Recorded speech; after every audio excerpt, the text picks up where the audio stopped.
Hey there, Bill Barney. Welcome to All Things Possible TV, and I invite you to watch this episode about improving your relationship, and specifically how the emotion code, how energy medicine can save your marriage or your relationship, whatever that is. And before we get into all of that, I just want to invite you to go to our website, www.allthingspossible.biz, and join our community there. We have a lot of information there. Every week we come out with a new video series such as this, a blog, all kinds of great information is there that we like to share with the people in our community. With that being said, let's go on to the subject of how the emotion code, how energy medicine can save your marriage or save your relationship. Typically, I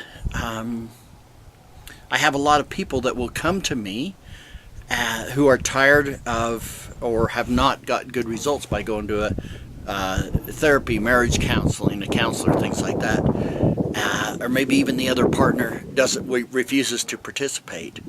And I take, through energy medicine, I take a very different approach to healing the relationship. And that is, I start with the self. I believe that if somebody does something that irritates me, there's something inside of me that needs to be healed, or that wouldn't be such a trigger for me. Now, yes, there are people that do terrible things that no one should have to put up with. But and there are things that need to be fixed in the relationship, what the other person is doing, things that are lacking in the relationship. But I love to start, and I found amazing results by starting with the individual self, with the person.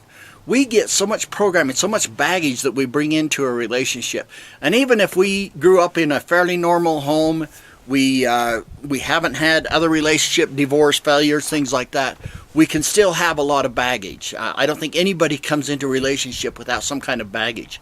And let me talk to you about some of this kind of baggage that may be less than obvious. Obviously, your obvious signs of baggage is if you've had a previous relationship, a previous marriage, if you grow up with your parents fighting or in a single parent home, your parents were divorced, whatever. Obviously, there's some baggage and some beliefs there. And you grow up with these things saying, I know that this is what I don't want in a relationship. And you think that identifying that that's what you don't want is enough to not have it happen.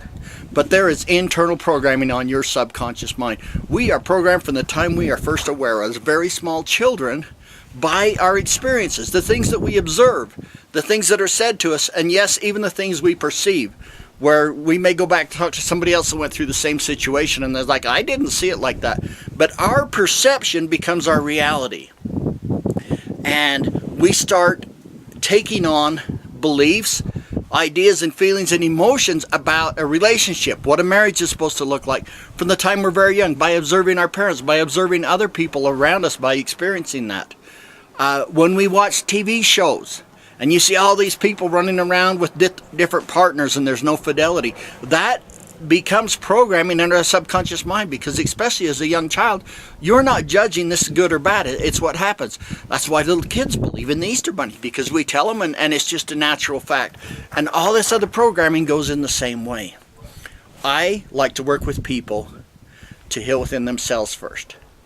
And although I use many different modalities and techniques in the healing world to help people resolve subconscious programming that may be faulty or trapped energies and beliefs that they have, I use many different things, but I love to use the emotion code.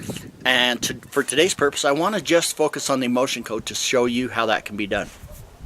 Now, typically, if we was going to work on somebody's marriage with the emotion code on their relationship, we would pose the question. Now, if you don't understand how emotion code works, you'll want to find another video, do a search, Bill Barney emotion code, or just emotion code. You'll find all kinds of information about that. From this point, I'm assuming that you know all about the emotion code, how it works, for the purposes of this video. So when you do the emotion code, you pose a question. Why am I having pain in my right shoulder? Or why is the person I'm working with having pain in their right shoulder? So the natural thing, if we're working with someone to improve their marriage, we'd say, do you have any trapped emotions that are affecting your marriage in a negative way? And you would come up with a list of a pretty good list of other emotions about that. But the art and the true thing that makes the difference between a good practitioner and a great practitioner is the art of the question. By learning to phrase the questions in different ways and pose the question, that makes all the difference in the world in the results that you get, is by the questions that you ask as you pose the question while muscle testing about trapped emotions, for instance, what we're using here. So what I want to share with you today, this is a short video. I just want to share with you some of the questions that you can ask, or that I use, and this is just some of the ones that I use to help discover this hidden garbage, this baggage that we bring into a relationship. For example, let me just go through a few of these and what kind of things you will discover by asking the questions in this way. Now, to each one of these, you can have one trapped emotion, you might have several. It all depends on your personal experiences, your unique life experience. So the first one that I like to ask, and not in any particular order, but the order I like to is I like to work on the individual person. So I don't have both couples in there at the same time. Obviously, it's individually. I will ask, do you have any trapped emotions about marriage? And again, I don't expect the client to answer those questions like we're having a conversation. This is not talk therapy. That is not the crazy sign. That's me processing. But do you have any trapped emotions about marriage? And then by using our intuition, we find these trapped emotions that the person may or may not resonate with. May go, oh, that makes perfect sense because my parents did this, or my brother had this terrible marriage, or whatever. And other times they go, I don't know how that relates. But we go ahead and we release the emotion and get rid of that energy. And it is amazing how it changes relationships. So again, the first question, do you have any trapped emotions about marriage? When we ask this question, here we'll find we can have trapped emotions and beliefs from books that we've read, movies that we've seen, stories that we've heard, and even other people's relationships that we've observed. All this input that can come throughout our whole life can get trapped and stored in there, and then that becomes our reference point for our own relationship, and a lot of it is unhealthy and incorrect information. So again, do you have any trapped emotions about marriage? Next question. Do you have any trapped emotions about your parents' marriage or their relationship? Okay. Obviously, whatever your parents' experience was, or your experience of their marriage was, their relationship, you're going to have your beliefs about it. And sometimes it's a lot of things that you perceive totally weren't the way things were, but it's your perception as a 2 or 3 year old child, and it becomes your truth. And again, the person doesn't need to process and talk about this out loud. We use muscle testing, go in and find out what is in the subconscious mind and release those trapped emotions. Next one, do you have any trapped emotions about other people's marriage or relationship? Obviously, that's an extension of your parents' thing, from extended relatives to friends, or even, relationships that you've followed on a TV series or something like that. There can be a lot of energy trapped about that.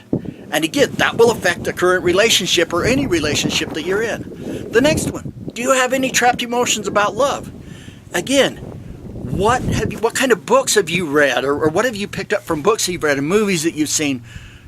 Maybe it's some really sad movie where love never really works, so there's never any real love, and you take that on as a belief. Do you think that's going to affect your current relationship? Absolutely. And also your experience of other people's relationships of love. It could be when you've fallen in love and gotten hurt. It's amazing what will come up by posing that question. Do you have any trapped emotions about love? The next one, do you have any trapped emotions about yourself that are affecting your current relationship? So here it's about yourself. What's within you? Do you have any doubts, fears? I'm not good enough. I'm not worthy. I'm not appreciated. My love isn't accepted by other people. And these would be from a major incident to a minor incident, can have a major effect on the way you program things. Also, with everything that we've done so far, this is kind of cool with the snow. With everything that we've done so far, there's generational stuff, things that you inherited from your ancestors that can be cleared up through doing this type of work also. So, again, trapped emotions within yourself that are affecting your relationship. Now we finally get to the point where we're working on the other person. Up till now, and that's a lot of work, we're just working on the individual within themselves. You would be amazed how relationships change when we go just to this point, okay? When we haven't even addressed the idiosyncrasies, the annoying habits, whatever that the other person has done. Now we go into what would be more traditionally expected. Do you have any trapped emotions about the name of your partner in the relationship? And this would, you'd have all kinds of emotions, and this is really easy to understand. This is what we expect. Things that they did, betrayals, hurtful things they've said, annoying things that they do. You're going to have a lot of energy there. So you clear up that energy. So we don't sit down and talk it out with the other person. Well, you did this and this and this is wrong, and this is what, you know.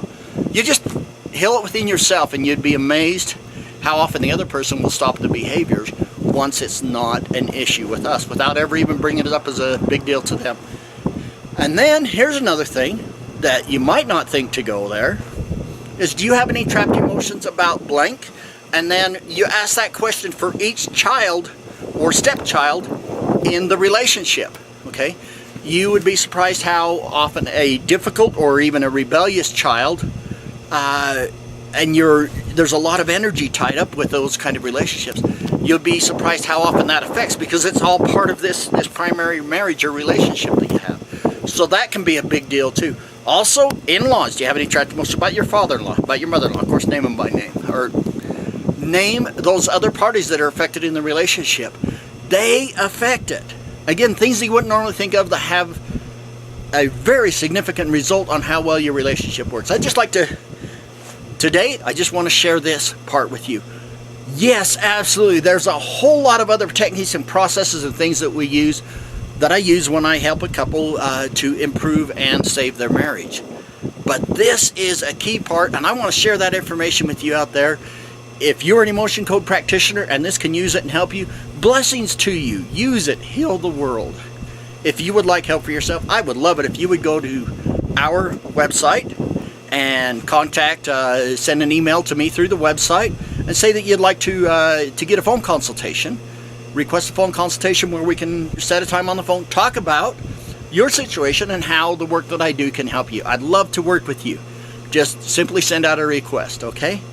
Great. So that's what I wanted to share today. The other thing, if you've watched clear to the end of this video, I have a little gem for you I'm going to share. But first, let me remind you again, our website is www.allthingspossible.biz. Go there, join our community, and find out more information about us. And please get in touch with us. I'd love to hear from you. The little gem that I want to share is, if you're familiar with the emotion code, typically you use a magnet up over the head if you're working on yourself, or down the person's back 3 times to release the trapped emotion if you're working on another person.